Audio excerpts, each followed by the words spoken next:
and learning all these new things, many of them, to me, they look like things we already have been doing, but with different names, or like with a different perspective, but still similar to what we're doing. Yeah. Like, for example, I know you've been critic with stretching sometimes, but some positions to me, they look like a stretch, like you are putting one part in eccentric way that is like a stretch, and the other in a concentric, and then breathing into it, like what we do when we stretch. Mm-hmm. Yeah, most definitely. And I think the old stuff's not, and that's my bias, just calling it old without even thinking about it, right? That stuff's not bad, but it's also, I think the intention behind it is what matters. And I think that's where the missing link is. That's why I don't call what I do stretching, because that has a certain connotation in a person's mind what stretching is. So I think if someone's just going to get in like a pigeon position and stretch, like, well, what are you trying to do? Like, what's the outcome of what you're trying to do in that position? Like, I don't know. I'm just trying to stretch my glute. Like, why?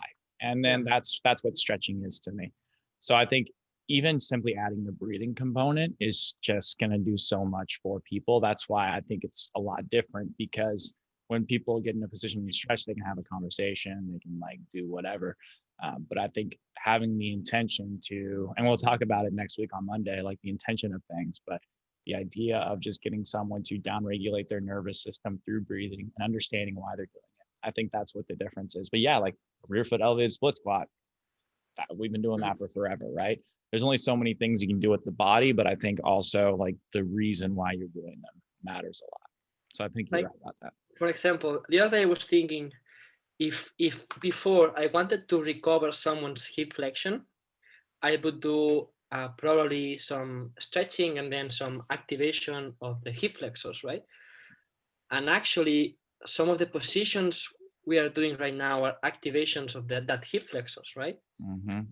Like, so it's kind of similar way of thought, but I don't know, different overall. I don't know. Most definitely. Yeah, you're right. We are just taking things that have been around for a long time, spinning them around, calling it something different, but for a different reason. If you want to break it down, that's exactly what we're doing. Okay. So, can I interfere? I totally understand you, Raul, and I also work with national track and field athletes, and yes, I have been on training camps with them, and for training sessions, the only unilateral thing I saw in that weight room was a kind of a step forward on a box, and I was like, and then you go down and run, and then you go down and sprint a whole bunch, and I can understand that you get your back pain problems around the SI joint. I can understand why you get your hamstrings, because then you're stretching like hell, and you only do in your GPP season, you only do core work unilateral, and then rest of the season you don't do anything to calm things down.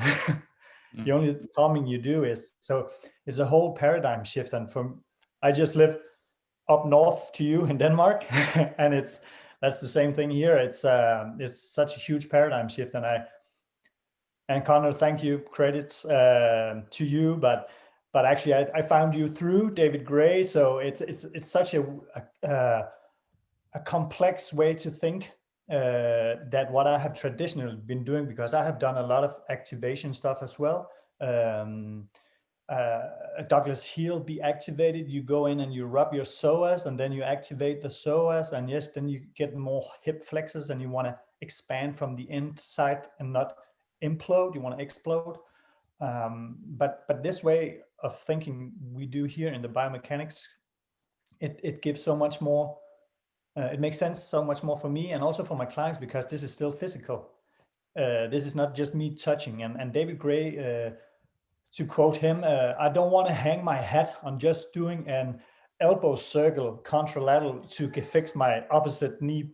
I mean, yes, we can do that sometimes, and I have done that too as well with C Health. I only miss I only lack 3 courses from C Health, then I'm done through the whole curriculum. But if I could have chosen otherwise, and I could have become a licensed physio, I would have chosen this program here, and then would have invested all my money here, and I really thank all of you to inspire also from Instagram and so on. So a huge cadeau, and yes, coming back, Raul, I totally get your point in terms of a new way of thinking, and yeah. So thank you for those just thoughts. my 15 seconds. Sorry.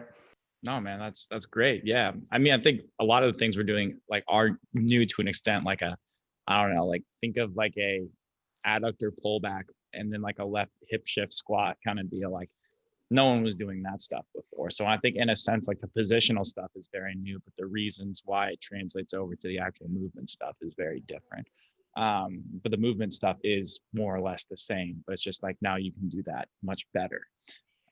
Whereas previously you wouldn't have, because you were stuck in a pattern we didn't know about until 20 years ago. So yeah, Phil, thanks for joining us today. Thanks, man. Anyone else have any questions before we get into some other stuff? Well, actually, just that now we were talking about some other stuff outside of what we're doing here. Yeah. I also this year also took some NKT courses. I don't know if you know, like neurokinetic therapy. That you see crazy things with them, like they fix many problems. But I mean, for me, I'm not a physio, so I'm a strength coach. So it's a little bit outside of my scope, most of the things, but it's completely different from integrating thing. It's just I'm activating this, and really releasing this, and then everything is working now. So I don't know if you took if you did anything with them, but I haven't. Do you find that like, I honestly don't know much about it at all. Is it stuff we can use at all? Is it like hands-on stuff? They do manual muscle testing. They based everything on that. I see.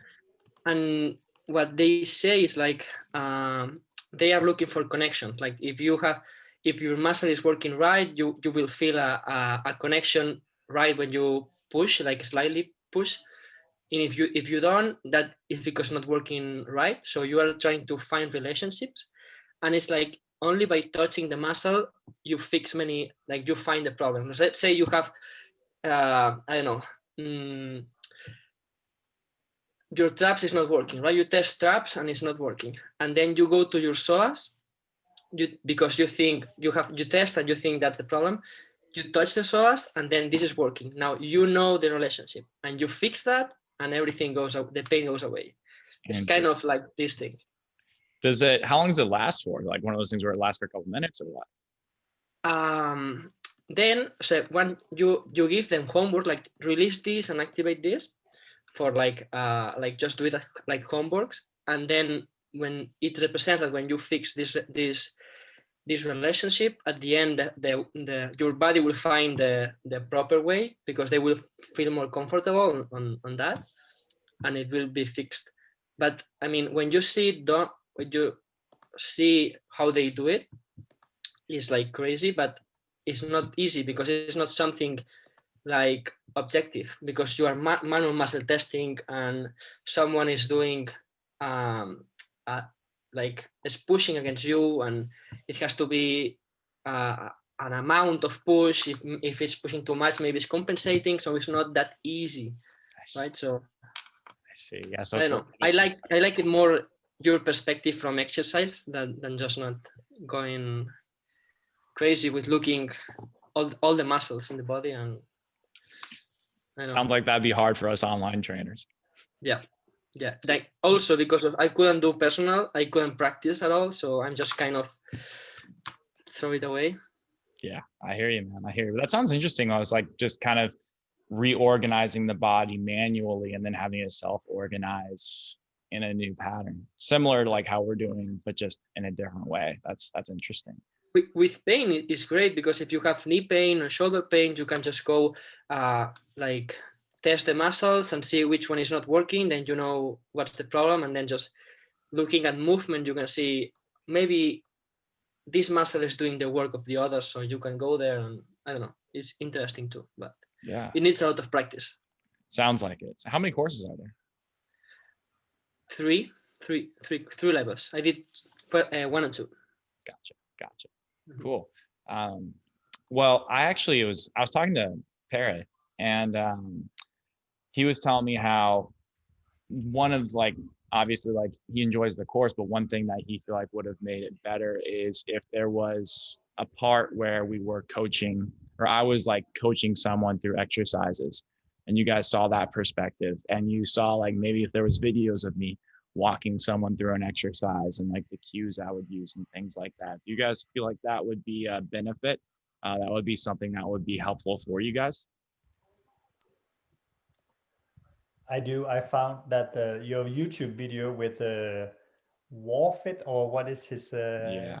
call name, the one you had a client, I found that very useful, and I've seen it a couple of times. I think it's a guy who already knows some of your stuff, seems like it, but I found that very useful. So I would love more of that. Yeah. Sounds good. Okay, that's really good feedback. But I was hoping maybe we could spend a little bit of time here, and we could potentially either we could discuss some exercises and I could coach you guys or some of them through them, or we could just assess someone and we can just take them through the process. It's up to you guys. I want whatever you guys feel like you're gonna get the most out of. I will say on Monday, we're gonna talk about cueing. We're gonna talk about some language stuff. And then I was gonna hopefully dedicate next Thursday, our last review session, to something similar. So what would help you guys the most? We could take a vote. Okay, let's do this. let's vote. All right, raise your hand if you want me to go through some exercises that are common, just like cue, coach some people through it. And then let's do that one first. So if you want that, raise your hand. Raise your hand if you want me to take someone through an assessment. We got no votes. Okay. All right. Who wants to be the test dummy? Well, you know what, Connor? I don't have the space here. What's up, Bill? Yeah. I just not feeling too well, whatever. But I just hopped on the call anyways. But I actually booked a call with you tomorrow for that exact reason, like to go through the assessments, and it's already booked, and it is what it is. Yeah. I can be a guy if you want. You want to do it, Raul? Let's do that. Yeah, I would like to see it happen with somebody else, For sure. Okay, Raul. So we're gonna start from the top. I'm gonna pretend like I never met you in my life. So do you have any current pains, aches, issues going on with your body? Socks? Yeah. Okay. Do you have any issues going on right now? Sorry? Do you have any issues going on with your body right now? I'm quite sore because of this week trainings, but nothing else. Okay, sounds good. Okay, so first things first, let's have you do your body weight squat, toes straight ahead, feet hip width apart, and I want a side frontal plane view of you if possible. Can you see me here? Or? Yeah. Okay, lower. Good. Let's have you turn to the side there. Mm-hmm. Again? Yeah.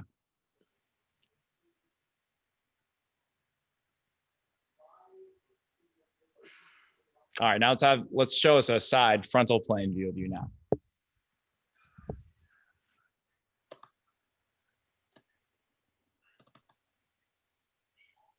All right, so we got a little butt winking. We've got the hips going back. It's obviously more hingy. Let's have you now turn around like this. And then I want you to do, so from here, when you go down, I want you to do a tempo of 5 seconds on the way down. I want you to pause at the bottom for a second. I want you to do 5 seconds on the way up. We're probably gonna do 5 reps of that. What's up? When I squat normally, I feel more tension on my left hip than my right hip. That's really good to know. Okay, let's remember that then. All right, 5 seconds on the way down, pause for a second, and then 5 seconds on the way up. The reason I'm doing this is to see where his hips shift when he starts to get tired.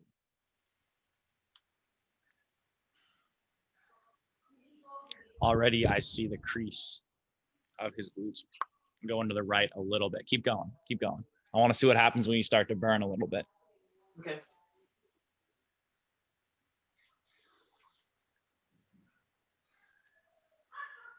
You guys see that?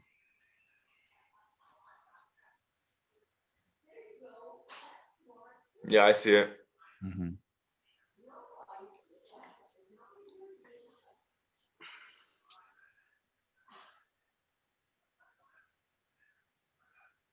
Mm-hmm. More? Yep, keep going.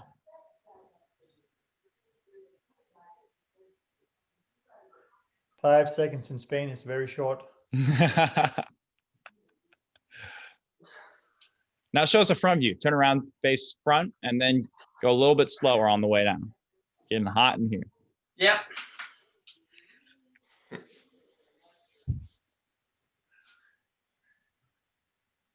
Mm-hmm.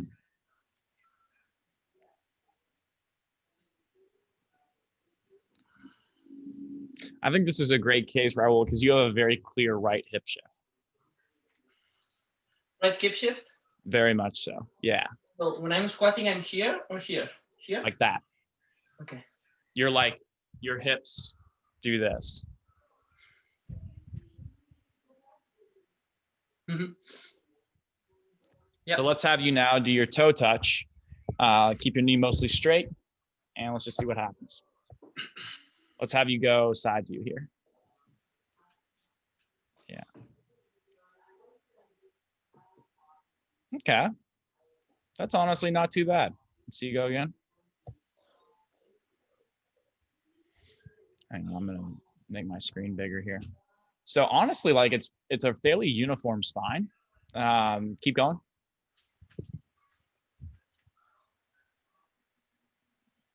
That's honestly not bad. His hips go back a little bit. Let's see a posterior view now.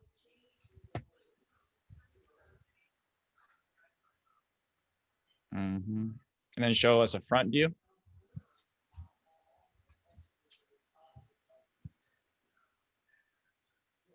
You can see a bigger rib hump on the right.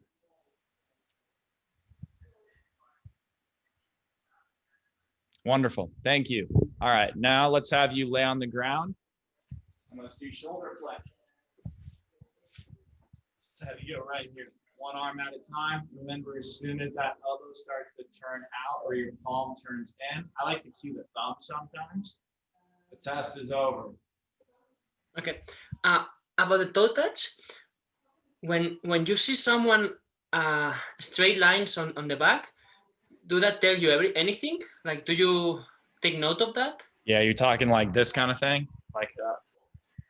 I can't even do it. There's no way. Or myself, like I have like a very straight low back, I feel. I couldn't tell from the video, but it looked like your spine was very uniform to me. Okay. But I mean, if you do have a straight line, I think that's an indication you are just compressed in your low back. That's just like an anterior tilt thing. You can't get your spine to counter your new tilt. Okay. Mm-hmm.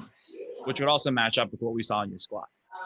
So I really like what you did.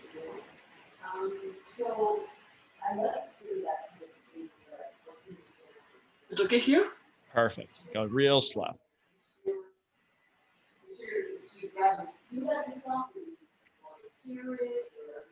Right about, yeah, you can see, okay, let's do that a couple times, Raul. So let's do that a couple times. Start all the way down at your side. Right there. Yeah. I love how slow you're going, just like that.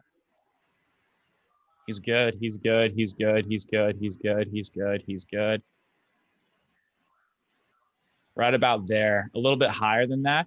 You can start, it's so subtle, but like you can start to see him extend his thoracic spine a little bit.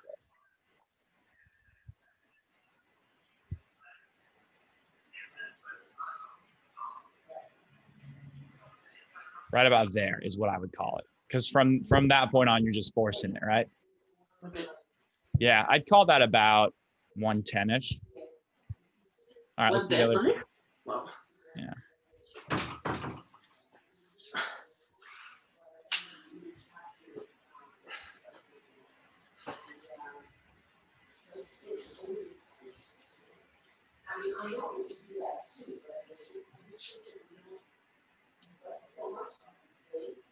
That one's a little stickier, maybe.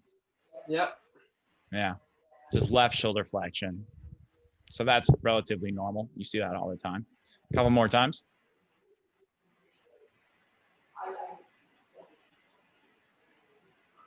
You're doing a great job of demoing it. You're not compensating, which is great. Yeah, so that's a little bit less, I would say, but you didn't compensate, which is great. Okay, let's go shoulder IR and ER.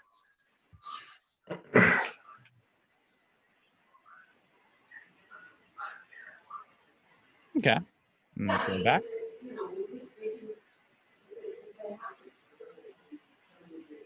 Almost there. You're probably at about 75, 80-ish. All right, other side.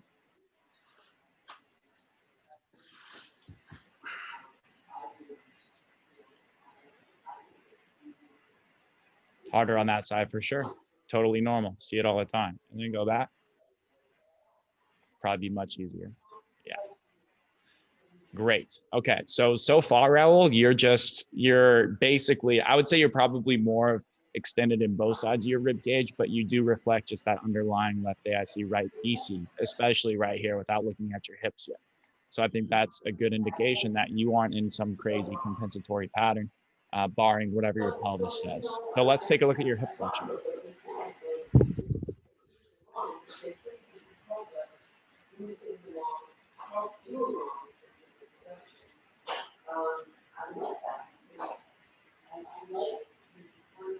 All right, let's see you keep going with that, but I want you to keep the other hamstring pinned down to the floor.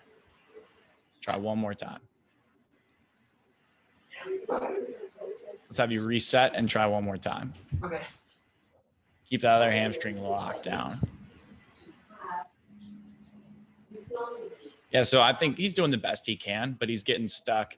I always kind of take into account like what would happen if they kept their hamstring down. I mean, he doesn't have hip extension fully on that side. So I would say that you're probably at about truly 90 degrees. And let's see your other side.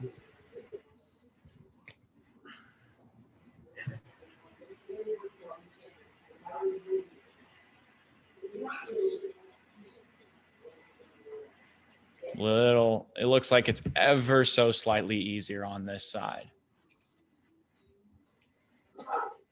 What would you think, Raul? What side would you say is easier? Left a little bit more. Yeah. I always like to ask the person too, because that helps. If there's a discrepancy between what I see and what they say, then we need to clear that up. So I also noticed that you could keep your right hip down just a little bit more, your right hamstring just a hair bit more than your left. So I think that's just also an indication of everything that we're seeing. More right hip extension, more left hip flexion. Let's see your straight leg raise now. Just let me.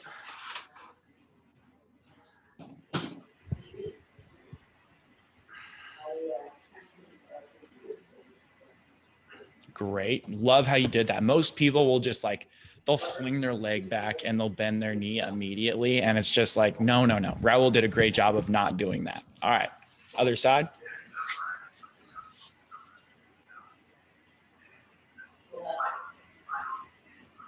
Which side would you say is easier? Right. Yeah. Yeah, it gets up maybe like 5 degrees more, but you're honestly pretty symmetrical on both sides. You just have slight discrepancies, which I think is nothing crazy whatsoever. Let's see your hip IR and ER. Like this or? Oh yeah, facing us like that would be good.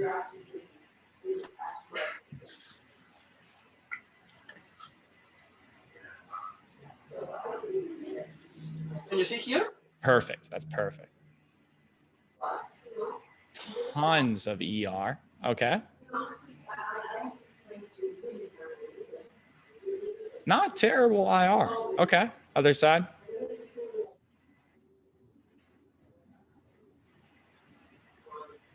That's a lot of ER. Okay. Let's see the IR.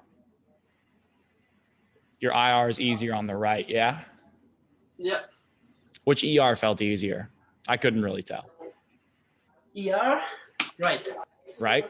Okay. Let's take a look. Is there any way you could maybe switch into shorts so we could take a look at your feet and lower body? And while you do that, we can discuss what we're seeing so far. Oh, you're already there. Oh, you want me to take my shorts off, or? Yeah, if you have shorts on, that would be awesome. Just so we can take a look at your femur, tibia, and foot. Perfect. Love it. Okay. I will.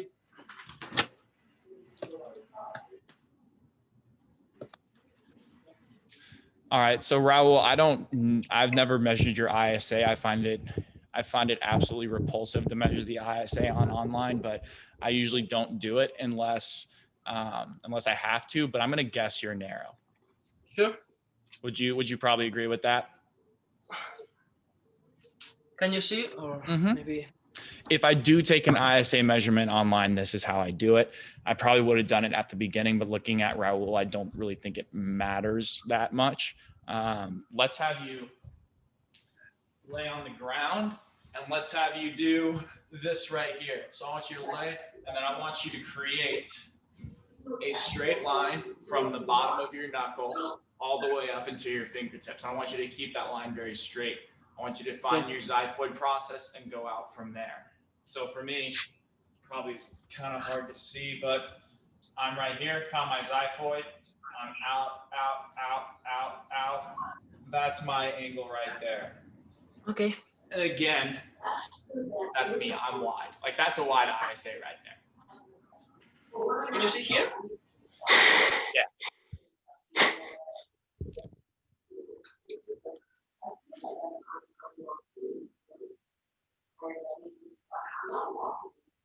Right about there? Yep. Narrow for sure. Yeah. Yeah. Then go ahead and sit up with that measurement, keeping it. Sorry? Can you sit up and do it now?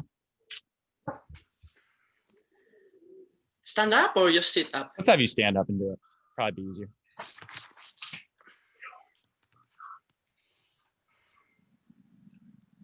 That's the easiest ISA measurement I've probably ever had online. Most people have no idea what's going on. Right Yeah. is more open than the. Right's more open than the left, huh? Yeah. Okay. So, I mean, for sure, narrow, for sure. So that's great information. So based off of what we know so far, we know that Raul is here, here, and here. Does that make sense to everyone as to why that is? Do I need to explain that at all? His left hip flexion is better. His right straight leg raise is better. He doesn't have hip extension fully on both sides. Raul, you're actually like a fantastic example of someone who's like narrow and secondary. So like you're here and you're like that. So that's why you can't get your hamstring all the way to the floor on those things, but your hip extension isn't like, it's not terrible. If I ever, just like a little quick hip extension test for you guys.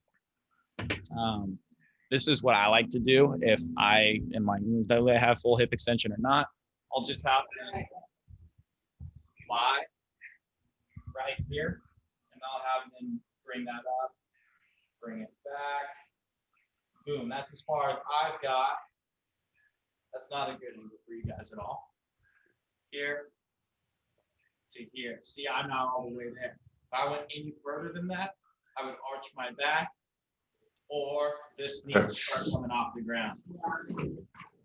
We talk about that in the next course a little bit. That's just basically like the first part of an Ober's test, but it's active. So that's what we got so far. Your rib cage, I think, is very indicative of a thorax that is here, and I think your measurements all reflect that. Nothing I saw would raise any eyebrows. Nothing I saw would ever think that you're not like fundamentally in a left ASC just with compensations. You want to take a look at your feet? Let's do that.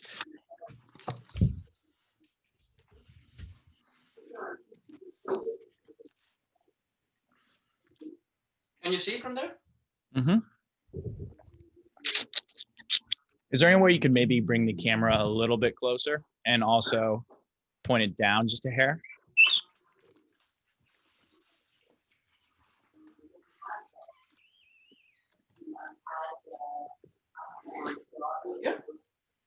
Yeah. So toe gap is there before. but his feet are starting to turn out, that big toes hugging in. I think it's hard to tell from this angle, but it looks like it's pretty symmetrical, which lines up. His left side might be a little bit more pointing in with this left big toe. So I think that lines up very well with the fact that he's pretty symmetrical on all of his measurements, aside from maybe like a 5-degree difference on some of them. And I think that his left is just pushing into his right a little bit more. You can see that his left knee faces away from him a little bit more than his right knee does, assuming my computer pixels aren't lying to me. And you can see that that left tibia is in a little bit more of this ER orientation. We all seeing that? And can you pull up your shorts just a little bit more, Raul? Yeah. As for his femurs, I think his right femur is more oriented in IR than his left. Do we also see that? Okay. All right. Well, yeah, that was great. That was great. Thank you, Raul. So to review, if I were to do something with you, if I were to get you and give you like 3 exercises to get you to, you know, start improving a little bit, because you're narrow and because you have a good bit of ER, this isn't too crazy. Your left side's a little bit worse than your right, but nothing crazy. I'd probably put you in a quadruped position. I would probably have you do an all 4 breathing variation. I would have you do probably some of those supine alternating cross connects. In fact, let's do those right now and see what happens. Let's see if we can't get you to feel a little bit better. So you have a foam roller? Do you have a foam roller, Raul? Sorry, yeah. All right, perfect. So we're going to do the variation where you are feet underneath foam roller.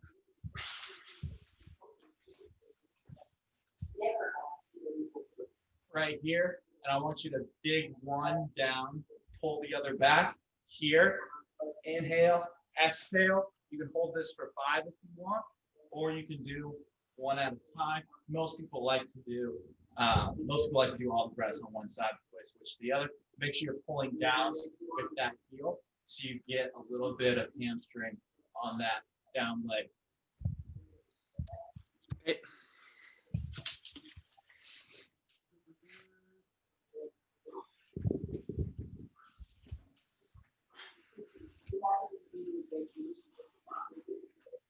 Good. Yeah. Good. I don't want your hip flexor kicking on to any crazy extent. I want you to just make sure you're feeling abs. You should feel more left abs than right abs in this position. Exhale, inhale, stand relaxed, pulling down with the right heel a bit on that foam roller, and just breathing, controlled, staying relaxed. As you inhale, you should feel stretch in your upper back. As you exhale, that stretch should subside a little bit, but ultimately you should feel like as you inhale, you're getting that posterior expansion. Because right now your spine is rotated to the right. So you're going to get a little bit more expansion here on your left posterior. And Connor, you're giving this for his hip extension. Because I'm just thinking, because he's in a narrow, obviously him lying on his back here is giving him posterior, but he would have that as a narrow anyway, right? He's lost some of his shoulder flexion. Right. So we're trying to get that back for him right now. Okay, so this is for the shoulder flexion. Mm-hmm. Also, it is giving him some hip extension. Yeah, okay. Yeah. But my primary goal here would be shoulder flexion and for that left ER to feel a little bit better. Yeah, I like how you're going slow. That's really important. People rush through this and then they don't feel a whole lot better. Good. Do you feel like you were getting a nice stretch in your upper back? You feel like that hamstring was on? All good things? I didn't feel much my stretch on the back. Mm. I felt my hamstrings and my hip flexors. Oh, you were feeling some hip flexor. Yeah. How much hip flexor were you feeling? How much hip flexors? Yeah. Mm-hmm. A lot. A lot? Okay, so this is good. I'm glad we brought this up. So what I think may have been happening is you may have been pulling back too far instead of reaching more with your elbow. The reach with the elbow creates more of an upper back stretch. Whereas this should be pretty passive. You're feeling a ton of hip flexor here. I think that's an indication you're going too far back here. I want you to reach more with that elbow down and try one more time. Okay.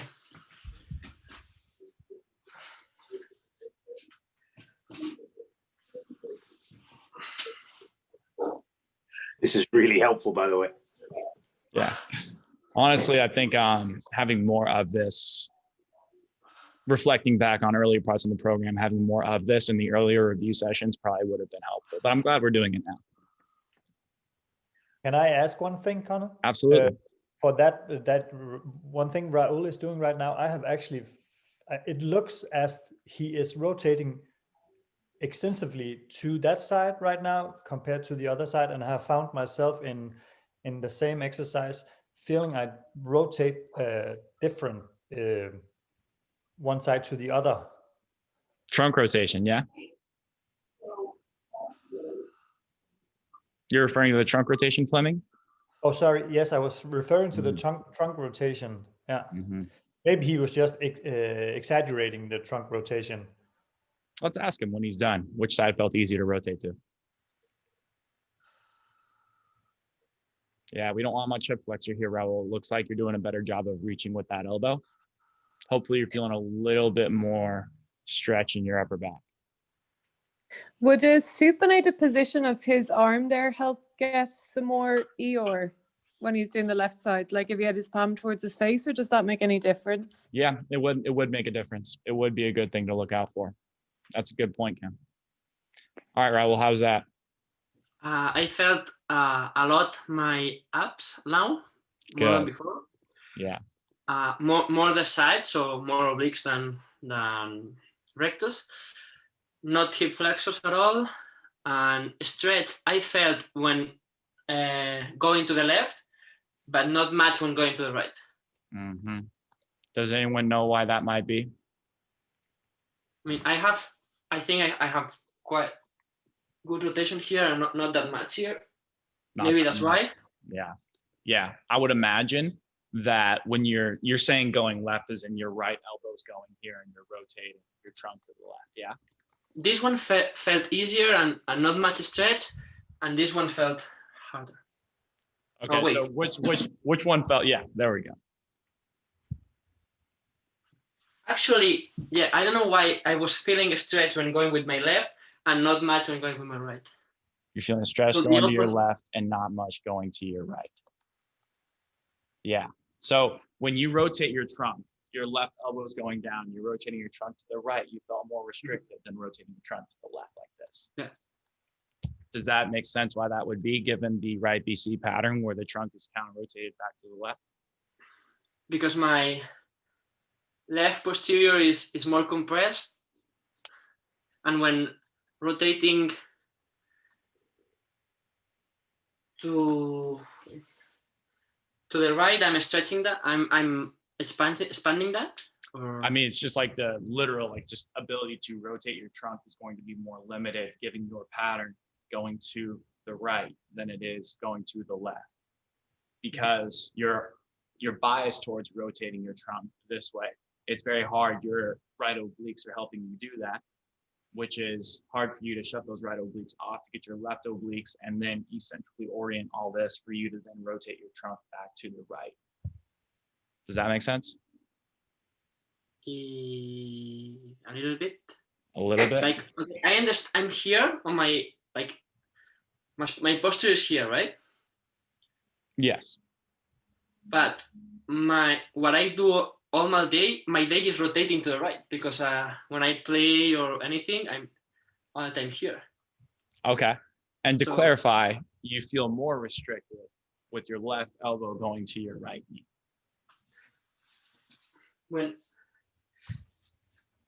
Yes, exactly. Yeah. Mm-hmm. But so much of your day is you go in the other way, right? Mm-hmm. Yeah. So I think that could explain why your right ISA is a little bit more wide than your left, because you'd expect the left ISA to be more wide than the right, correct? More rib flare on the left. But it could be that because of the demands of your daily activities, you have had to find a way to rotate that way, and you've done that by opening up your right ISA. Again, we don't know these things for sure. This is just me kind of like brainstorming right now. Mhm. Let's retest your shoulder flexion, see if it got a little bit better.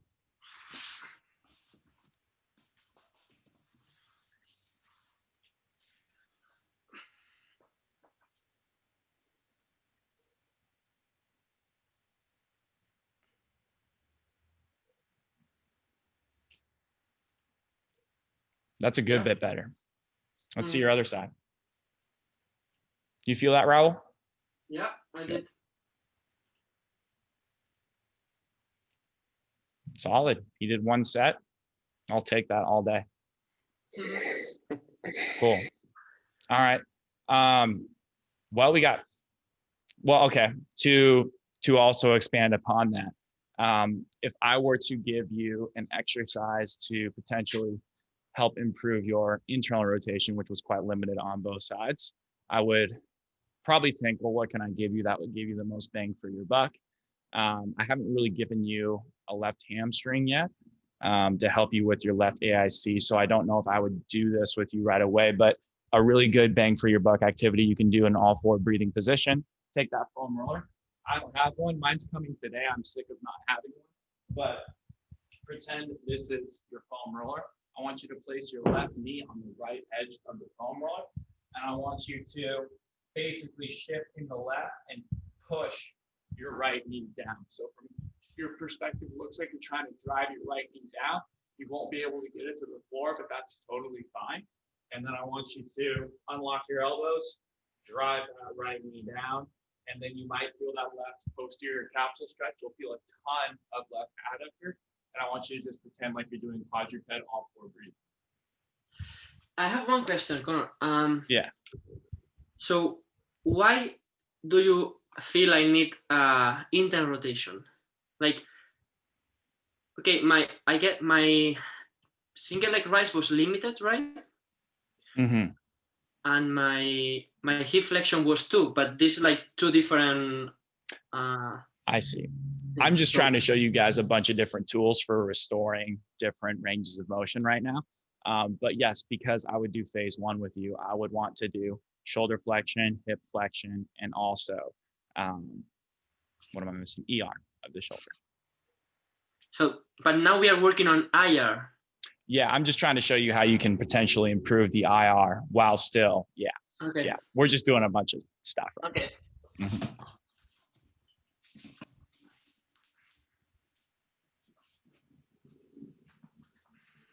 Yes. Beautiful. Okay, tuck your hips a little bit more. Good. I would say you don't have to exaggerate the right leg going down a ton. I just want you to feel a little bit of left adductor, and then make sure your hands are directly underneath your shoulders. Your knees are directly underneath your hips, which they are. That's fantastic. Tuck your hips a little bit more. All right. And then retract your rib cage just a hair bit more. Yeah, that was it. And now I want you to breathe in that position. Do you feel that left adductor? A little bit. Good. All right, breathe right there. I'm shaking. Good. Hey Connor, man, that's a genius drill, man. To find a left adductor. I actually I honestly, like, I used to use it like 2 years ago. I totally forgot about it. And then I actually whipped it back out last week, and I was like, "Ooh, yeah." Do you feel like you'd get more like bang for his buck with wall reference, or does it not really like matter that much? I think on this it probably doesn't matter that much, but for sure, if I can add wall reference, I probably will if it's really easy. I was almost cramping my adductor at the end. Yeah, it gets really, really hard. Okay, show me your shoulder internal rotation now. It should be a little bit better.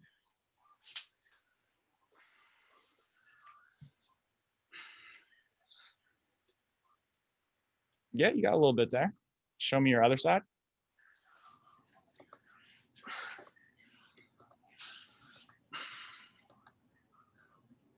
Nice.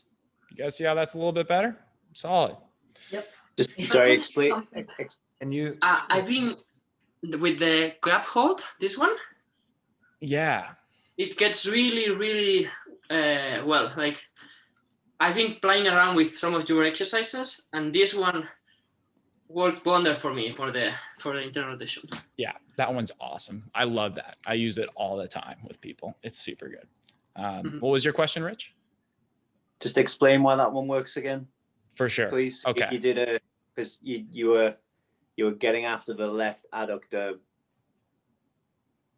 but you were going for the internal rotation. Is it because you've got a 90-degree reach, so you're getting the anterior expansion, which is allowing for that? Yeah. Gravity is what really restored his IR more than anything else with the 90-degree reach. We just like took the quadruped breathing and just added something simple to it. So we were basically trying to get him to do this in that position. So you see how his spine is going, his spinous processes are going to be going right in that instance. So for him, because his spine is going right and his left hip is going back, that is essentially going to close off relatively more of his right posterior rib cage. So he's going to be getting some expansion in his right anterior, more so than his left, but his right was also more limited than his left, but also just in being in a quadruped, all 4 90-degree reach, keeping your pecs off. That's what's going to improve his IR. Cool. Thanks, man. Cool. Anything else you guys want to hit with Raul? Any questions specifically with him? Can we see his remind me what squat? Oh, we got to. Ryan, you're going, so go ahead. just what's the right rib hump mean again?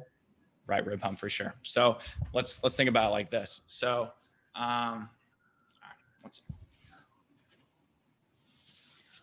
so if I am in a left AIC pattern, right? I'm on my right side, right hip, exaggerating at a time, and then I rotate my trunk like this. Do you see how that creates that right rib hump? Because my right scap is going to be going in more of a wing state into internal rotation like this, which creates more space between my spine and the scap here, which is going to result in more posterior expansion, which is going to result in a bigger right rib hump. Whereas the left scap is in the opposite orientation. It is like this. It's pinned against the rib cage more. So you don't get as much posterior expansion, which is why we need the posterior expansion on the left. Oh man, I really wish this was a left scap. So if I was pinned right here, if my spine's right here and my left scap is basically down like that, my goal to create posterior expansion would be to do that, to bring it away from the rib cage. So it's just the space the ribs are expanding to. So you would like get maybe more right rotation to get out of that. Yeah, I mean, that's also why right ER is so easy. That's why right shoulder flexion is easier than left. Okay, cool, that makes sense, thanks. Fleming, you had a question? I was just wondering about some of his objective measures, the squat seen from behind, the hip shift, if that has changed with those exercises that we have done, or Great question. Raul has done. Let's try. Raul, let's check out your squat. From behind? Yeah. Hopefully it's a little bit better because you spent some time getting in your left side.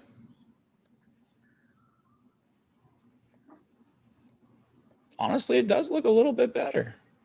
Keep going. Go real slow.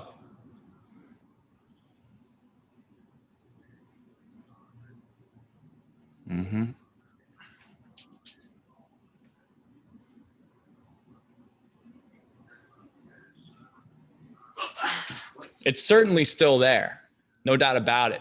But I saw that it was definitely like, I could tell that left adductor was like, I kind of want to pull you there, but because I've only done one side of the exercise, I'm not quite capable of it yet. But it was definitely like, especially that first rep was much more symmetrical than any other rep we saw. So that's really good. Can I ask a question? Go ahead. For that right hip shift. So on the review session, we were talking about that you had a huge, a gap on that left side so that you can, oh, that was a left hip shift, sorry. But I was wondering if a left hip shift, the exercises that also give you a very much bang for your buck exercise that you have thrown up on the YouTube, would that be an exercise that you could give Raul in terms of his pattern for giving him more a shift to the left and get him to go into that left side. Sorry for my English. No worries, man. Can you clarify which exercise we're talking about here? The one where you put your left foot up on a book and then you shift your hip over to that left side, and the ass burner exercise. Ass burner exercise. I'm trying to remember which one. I got a lot on my YouTube right now. So You're leaning over a table. Yes, the left hip shift squat. Yeah. Yeah. Then you go over to that left side, going down and being parallel with the floor. Yes. Do you guys want to go over that, Raul? I think that would actually be great for your squat. You want to try it? Yep. Because that one takes some coaching and also practicing, honestly. So if you guys want to do this with him, I would encourage you to do that. Okay. So with this, you need a book and I actually love this exercise so much. On my left? Yeah, you need a book underneath your left and you need something that's at about waist height. Perfect.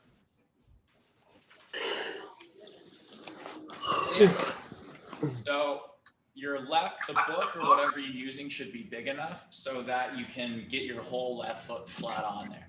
And then you want to have your right heel in line with your left toes. And you want to place your hands on whatever this is. I'm probably a little too far away. I would probably get a little bit closer than this. I want you to get super heavy over your left heel. What we're trying to get is the posterior hip capsule stretch. People will just do something like this, and then they won't really feel it a whole lot. You got to get here. And then I want you to push your right knee forward just a little bit, and that should intensify that posterior hip capsule stretch back here. So the steps are, to review: right heel in line with left toes, round your back, super heavy on the left heel, drive So the is right knee. dynamic or What's up? dynamic, or I just hold the position? So you're going to start up here. Look at how I'm not much hip flexion.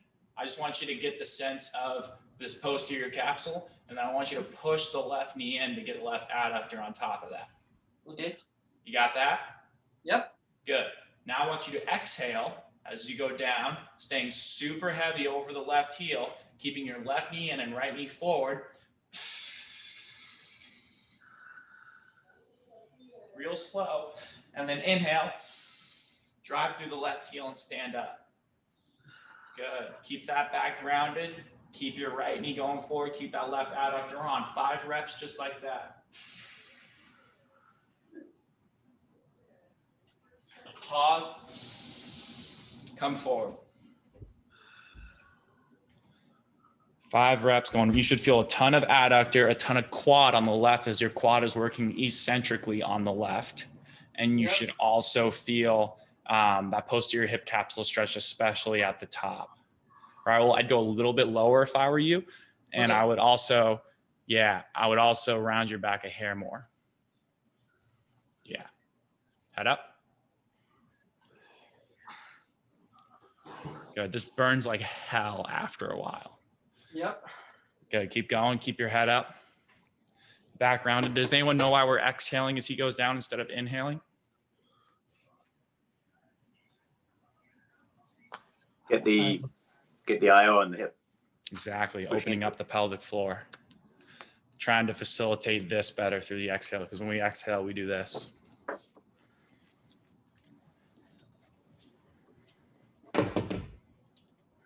One more, Raul. One more.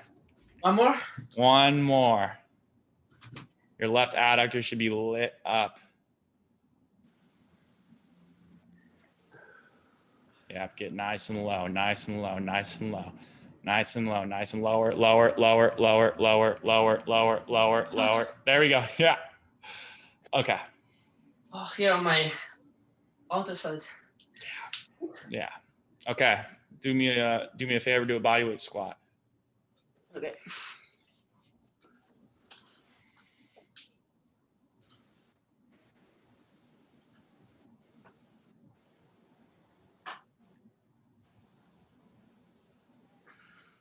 Keep going.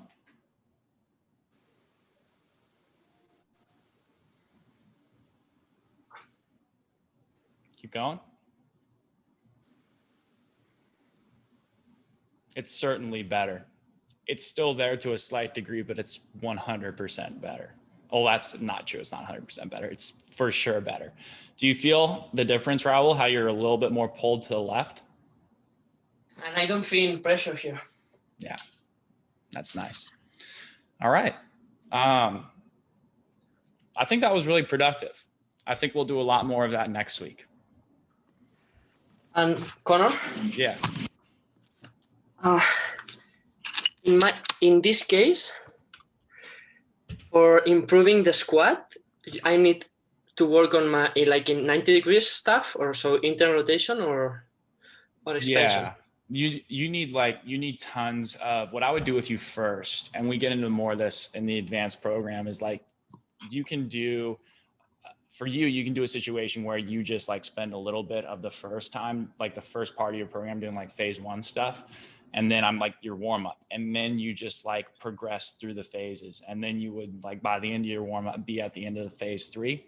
And then that would be better. But there's certain cases in which you wouldn't want to do that. But for you, I feel like you're a person where, you know, get some shoulder flexion back, get some ER back, get some hip flexion back, then give yourself something like that left hip shift squat, left sideline, right glute max. Because I think what'll really help you in particular, I think the reason why your hip shift isn't 100% better because we're pulling you into the left, we're not pushing you out of the right. We did nothing for that. So I think if you did like, for example, those supine alternating cross connects, and then maybe do that like left hip shift foam roll breathing, left hip shift squat, left sideline, right glute max. But for you, what's probably better is maybe like the prone right propulsion. Either one of those would probably be good. And then if you went squat, I would bet you'd be a lot better off. Mm-hmm. I like the prone one. Yeah. Mm-hmm. But how do you improve the hip flexion? Like, would that not be like if my hip flexion is so limited? Mm-hmm. How are we measuring the squat? Like, because I need tons of hip flexion for that. Yes, I find what improves hip flexion the most is getting the pelvis in a more neutral position, and that means just like for a lot of people, that right hip flexion is limited because they're like stuck here.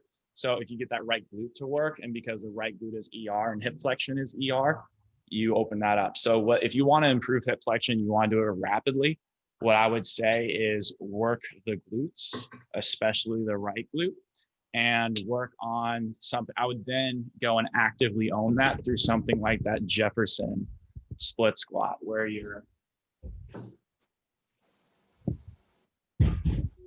doing something like holding the weight right here, going down, coming up. But the key is I want no hip flexor. And I also don't want people to go down so far to the point where like they feel just a ton of strain on their back quad because they're just pushing themselves into a range of motion they don't have. So make sure you know where they are, and then like cue them to actively own that a little bit. And then if you went and did that and squat, I bet you could squat deeper. IPSI? Well, the weight would be in between the knees. Between. Okay. Mm-hmm. That one's on the YouTube exercise playlist. Yeah. Mm-hmm. All right, guys. I hope that helped. I have a client right now, so I got to run, but let's do this next week. Let's just take someone else through the whole process. All right, guys. Talk to you later. Thanks for showing up. Bye. Thank you. Bye.